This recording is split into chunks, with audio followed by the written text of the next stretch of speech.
श्री हरिवंश भगवान सृष्टि की रचना तो करते हैं, पर उस कर्म में और उसके फल में कर्तव्य का अभिमान और आसक्ति न होने से भगवान बंधते नहीं हैं।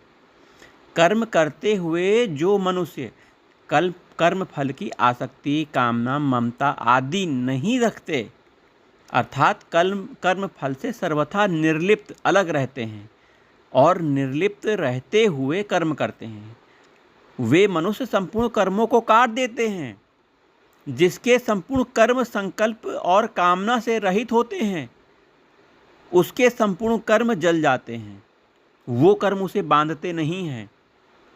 जो कर्म और कर्म फल की आसक्ति नहीं रखता, वह कर्मों में सांगोपांग प्रवृत्त होता हुआ भी कर्म में नहीं बंधता।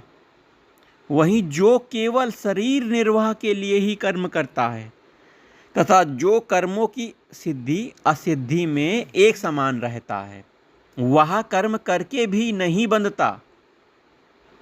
जो केवल कर्तव्य परंपरा सुरक्षित रखने के लिए ही कर्म करता है, उसके संपूर्ण कर्म लीन हो जाते हैं। इस तरह कर्मों के तत्व को ठीक तरह से जानने से मनुष्य कर्म बंधन से रहित हो जाता है। जड़ता से सर्वथा संबंध विच्छेद हो जाना ही तत्वज्ञान है।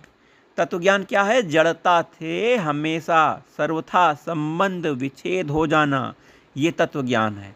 यह तत्वज्ञान पदार्थों से होने वाले यज्ञों से श्रेष्ठ है। इस तत्वज्ञान में संपूर्ण कर्म समाप्त हो जाते हैं। तत्वज्ञान के प्राप्त होने पर फिर कभी हमें मोह नहीं होता। पापी से पापी मनुष्य भी ज्ञान से संपूर्ण पापों को तर जाता है। जैसे अग्नि संपूर्ण ईंधन को जला देती है, ऐसे ही ज्ञान रूपी अग्नि संपूर्ण कर्मों को भस्म कर देती है। राधा वल्लभ श्री हरिवंश।